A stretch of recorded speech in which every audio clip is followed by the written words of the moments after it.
Among the major developments during the past week, Kernisha Etienne's kidnapper succumbed to injuries sustained during his apprehension by police. Still no sign of the 12-year-old. Social Studies Grade 6 National Assessment Exam to be administered online for the first time.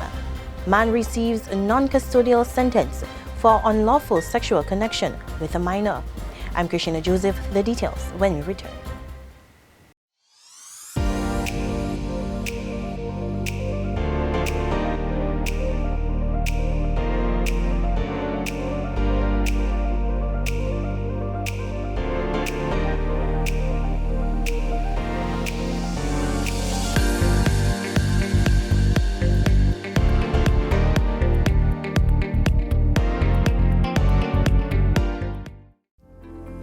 DBS Radio now brings to you professional and quality live streaming services for all your funerals, special occasions, and events. Contact us today at 448-3282 or 448-3283 or email us at dbsradio@cwdom.dm. DBS Radio, your new era in broadcasting. Contact us today. Welcome back. Kian Alexander, who kidnapped 12-year-old Kernisha Etienne from her home on June 7, was apprehended and shot by police Saturday afternoon. According to Deputy Police Chief Lincoln Corbett, Kernisha was not with Alexander at the time. The search for Kernisha Etienne by the police has been relentless from the day she was abducted from her home by Kian Alexander on the 7th of June 2022. At about 3:15 p.m. on the 18th of June 2022, while searching in the Brook Hill estate, a police patrol team encountered Kian armed with a cutlass about 3 feet long. The police attempted to apprehend him. He charged at the police with the cutlass. The police took action to subdue him by shooting at his legs. The police took immediate action to render first aid. During that time, he said certain things to the police as to the possible whereabouts of Kernisha Etienne. As a result, the search has been intensified in the area to find Kernisha Etienne. The ambulance and the district medical officer were summoned, and he was pronounced dead shortly thereafter. We are soliciting all able-bodied people to assist the police with the search for Kernisha Etienne. I wish to commend all the officers and members of the public who have been relentless in searching for Kernisha. We also wish to commend the public for the trust and confidence in the police. Our main focus has been and remains the safe return of Kernisha Etienne to her family. Deputy Police Chief Lincoln Corbett. The Ministry of Trade debunked a video claim on social media that there could soon be a scarcity of some essential goods in Dominica. According to Trade Director Mathan Walter, the video claims this is due to rising prices of ship bunker fuel. Walter said while bunker prices have risen, ship owners will find ways to subsidize costs. It would cost about $1,042 now per ton, double the price that it was a year ago to move products from certain markets into the region. However, many of the ships or the vessels that do very long hauls or long runs, they have what are called scrubbers. And those scrubbers allow them to use the high sulfur fuel, which is much cheaper, and to use it in a manner that it has less of an impact on the environment. And I'm saying that to say, therefore, the gloom and doom that was reflected in the recording done, which is going viral, should not be taken at its face value at all. The contents in it bring fear, and it's unjustified fear. The Trade Director assured citizens that governments across the region are working to ensure food is available. And the Minister for Trade, Ian Douglas, called on the World Trade Organization to ensure its agricultural development work programs allow vulnerable economies chances for growth. The call came at the World Trade Organization's 12th Ministerial Conference in Switzerland, where Douglas and Director of Trade Mathan Walter represented Dominica. We do note that what is essentially before us is a work program to continue work on all pillars of the agriculture negotiations. The OECS supports the ACP in calling for language on flexibilities for small vulnerable economies to be included in the work program. Concerning reduction commitments in the area of domestic support, we want to be clear that nothing in our work should undermine the development space afforded to developing members. Therefore, we call for the inclusion of language which maintains the ability to developing countries to implement policies and programs to support their low-income and resource-poor farming communities. The conference brought together officials from 164 countries with an aim to finalize an agreement on fisheries subsidies. And in some education highlights this evening, Acting Chief Education Officer Dr. Jeffrey Blaise revealed that the Ministry of Education still awaits Cabinet's approval of the first draft of Dominica's Early Childhood Development Policy.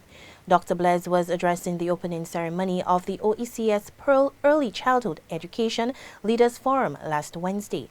Dr. Blaise said the development of early childhood education should be a priority for the sub-region. We are delighted that some of those initiatives will be part of our OECS Pearl program, and this model of group will definitely mean that we'll move the sector and the sub-region forward in early childhood education. I hope that our deliberations on early childhood matters will pay great dividend. We are all keenly aware that this is a priority for the sub-region, and I'm happy that OECS has sought to divert the human resource and funding to early childhood education. Local CXC Registrar Magali Celestine reported that CXC exams here in Dominica are progressing smoothly.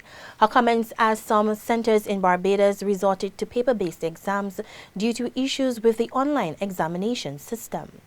We have electricity at our disposal, so that's good. Internet is giving us a little issue in terms of bandwidth now and then, but our large numbers are done. So I expect everything to end well for the next 2 weeks.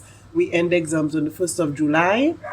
The CCSLC exams begins June 27 to 30th. I want to continue encouraging all of the candidates to use the broad topics to prepare themselves for their upcoming exams, although it's mainly paper 1 exams left. Celestine added that stakeholders are coordinating well to ensure exams are administered. And last week, it was confirmed that Dominica will introduce virtual exams to the Grade 6 National Assessment this year. Senior Education Officer Robert Gist told DBS Radio, while exams will be administered in their usual format, the Social Studies exam will be held online for the first time. This as over 800 primary school students head to exam centers this week. Mathematics, science, language arts will be administered using the regular paper and pencil format, but we will be administering the social studies exam in an online setting. Why are we doing it in an online setting? Because this is the way everybody's moving. During COVID, we realized that our students were comfortable using online assessments, so we figured we might as well do the same thing for the Grade 6 National Assessment. French delegates who were on island last week met with members of the Dominica Bar Association to discuss legal matters in relation to business partnership between Dominica and the French West Indies Islands.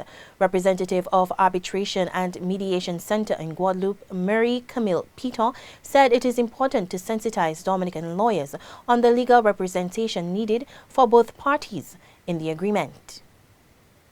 Acting head of the blood bank unit of the Dominica-China Friendship Hospital, Lojoy Challenger, called for more voluntary blood donors in Dominica. Dominica joined the international community in the observance of World Blood Donors Day last Tuesday. Our aim is to get rid of people coming and give blood for their families. It gets tiring. And so what we really want is for people to give blood voluntarily. You can just come and give blood, do it voluntarily. And so if we have voluntary donors, first thing, it will be safe because people will come and do it because they want to. So they will always tell the truth. But then when you have frustrated people that have to give blood for their parents, sometimes they know they cannot give, so they may not tell the truth. So for safety, we really need voluntarism. People to come and give blood voluntarily. A number of organizations and individuals who have lent their services to the unit were recognized. And in news from the courts, a 22-year-old man of Woodford Hill who pleaded guilty to unlawful sexual connection did not receive a jail sentence, but a 2-year, 10-month suspended sentence. DBS's news editor, Curtis Matthew, reports. One of the major stories at the High Court in Roseau this week was that a 22-year-old man from the village of Woodford Hill, he was not given a jail sentence. He pleaded guilty with unlawful sexual connection, but he was given a suspended sentence of 2 years, 10 months. He was told by the judge, should he offend in the next 2 years and 10 months, he would be given a jail sentence. The man was allowed to go home, and he thanked the court. He was represented in court by Peter Aline, while Dana Matthew represented the prosecution. Curtis Matthew at the High Court in Roseau for the DBS News in Review. Minister for National Security and Home Affairs Reuben Blackmore called on Dominican communities to condemn gun-related activities. His comments came after 29-year-old Mordecai Maines of Bathurst was gunned down on the Bayfront at 1 a.m. on Saturday, June 11. Blackmore said the country has put stringent laws in place to suppress gun-related violence. Years ago, we repealed the Firearms Act and enacted the most comprehensive with very stringent sentences. Recently, we standardized the manner in which bail can be granted, and illegal possession of firearms and other related gun crimes are listed as serious offenses for which bail should only be granted if certain conditions are met. That's what we have done as a government. But there has to be a broader societal response to deal with that. And the police, for this year so far, have recovered more firearms than they recovered last year. The Commonwealth of Dominica Police Force are investigating the murder of Mordecai Maines. Meanwhile, CARICOM governments encouraged the U.S. to do more to control illegal small arms filtering into their territories. Prime Minister Roosevelt Skerrit said illegal small arms which arrive in the Caribbean from the U.S. was discussed at the recently held Summit of the Americas. Housing Minister Reginald Austrie announced plans for a new housing project to accommodate young professionals who have returned home. Mr. Austrie said government will continue to expand its housing programs around the island. And then we also have this initiative, remember, when we made $10,000 grant funding available to persons who were 40 years and younger, who had stats and who met the criteria. We assisted them in constructing their homes. We also heard of our plan to take care of the young professionals, to get them prime property and to have them decide on the design they want and to build for them and to give it to them at rates at which they can afford. We're also now going on an exercise to identify where else in the country we have available lands so we can continue to house people, particularly our young people or young professionals who have gone on there, came back, studied, came back, making a contribution. We believe that this country owes them a debt of gratitude. Trade Minister and Portsmouth MP Ian Douglas said an agricultural science complex for Portsmouth will push Dominica's goal of achieving $700 million for the sector by 2030. The groundbreaking ceremony of the Agricultural Science Complex recently took place and is funded by the government of China at a cost of $4 million. Douglas said the facility in Dominica is timely as the war in Ukraine has increased the threat of food security around the world. Protest action embarked on last week by truckers in Tarish Peak near the entrance to the new East Coast Road project ended. They were protesting to force the contractor, Jacques Gadigan, to pay about $250,000 owed to them for work done. We now join Layla Langford for this week's entertainment segment. Layla. We are joined this evening by an artist from the neighboring island, Guadeloupe. Chris, how are you this evening? I'm fine, thanks. And how are you, Layla?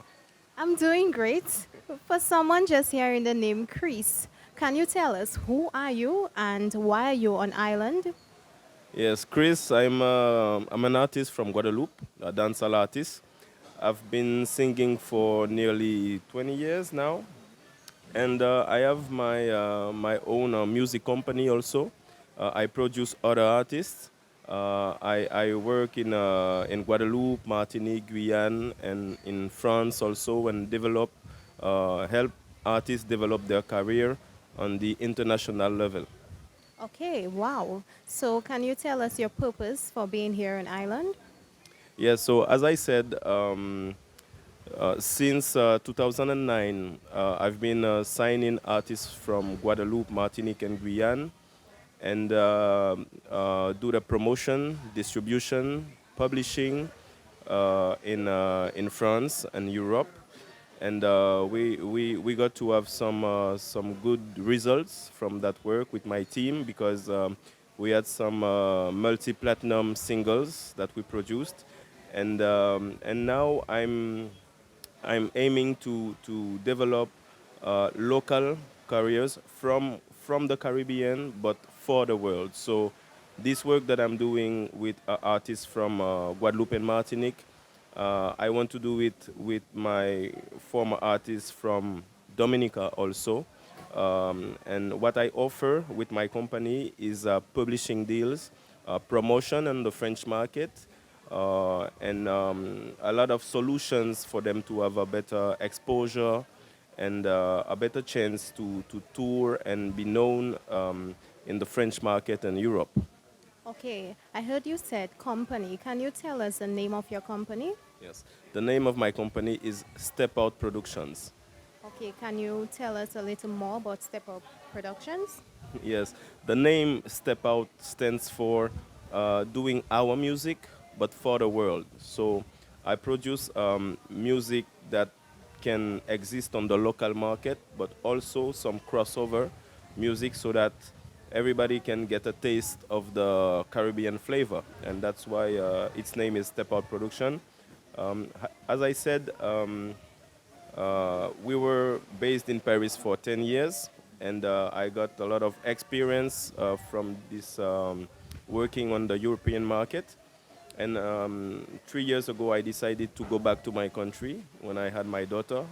I said I don't want her to grow in Paris, but near our grandparents and family. So I decided I go back to Guadeloupe with my family and work with the local artists and really professionalize the way that we do music, get a better understanding of what the music business is, because I feel like there's so much talent in the Caribbean, but sometimes we forget that this is an industry, and it's a good chance for the artists to make a living, a better living from their music, and also for the countries to promote their culture and have an economic income from the music also. So that's the area where I'm working right now.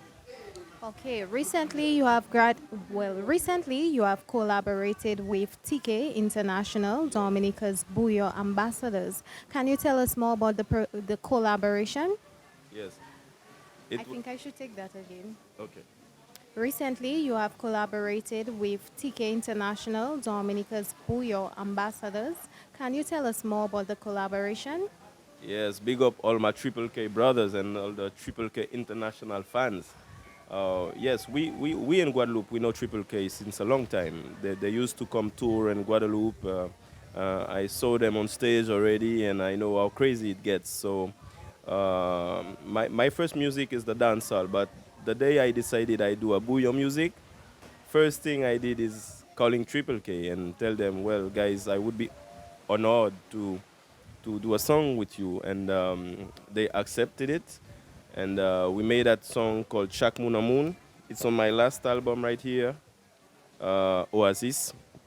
So Chaque Moon a Moon, we did a video, and I was in Dominica 8 months ago to shoot that video, and we're about to release it in 10 days. So it's a natural, organic sharing from some Caribbean artists with the will to do some excellent work, to be ambassadors for our countries and show that Guadeloupe, Dominica, we are a same family. And I'm so happy that we get this collaboration going on. The 25th of June, Triple K is performing in a festival in Guadeloupe, and I'm about to go on stage. Yesterday, I was rehearsing with them, so when they come to Guadeloupe, we will perform the song. And with Triple K, I have this artistic collaboration, but we're putting together a music business collaboration also for them to address in a even better way the French market. So it's a real big collaboration that I started with them and for a long time. Oh, nice. That's really interesting. Are you looking forward to doing any more collaborations with other artists from Dominica? Yes, since we are with this delegation, this French delegation here, I got to meet Colton T, who is a dancehall artist. So it would be cool to have a song together, and I think that we will do it. I would love to come and perform at Dominica's festival because I already perform in St. Lucia, but in Dominica not for the moment. And as we have, we try to have this relationship stronger, it would be lovely if I can come to the festival. So to the one who decide, I want to come and perform for the people in Dominica. Yeah. Okay. What's next for Chris? Next for Chris is the Dominica Festival. And I love singing. This really a passion for me since I told you I started 20 years ago. I started very young, at a young age. So music is my life. And now that I developed this ability to do business into music and to work with artists to allow them to develop their income, to develop their artistic expression. It's a great thing for me to be working in this area because we have a lot to do. Because as I said, Caribbean music have a great influence on mainstream music in the world. So we need to structure ourselves to be able to expand and to make the world know who we are and work in a really professional way. Well, that's it for entertainment this evening. We were joined by Chris from Guadeloupe, and we were happy to have him in our presence. And that's all for us on this evening's DBS News in Review. For more news, log on to our website, www.dbcradio.net. Follow us on YouTube, Facebook, Instagram, and Twitter. On behalf of the entire team here at DBS Radio, I'm Kernisha Joseph. Good evening. DBS Radio now brings to you professional and quality live streaming services for all your funerals, special occasions, and events. Contact us today at 448-3282 or 448-3283 or email us at dbsradio@cwdom.dm. DBS Radio, your new era in broadcasting. Contact us today.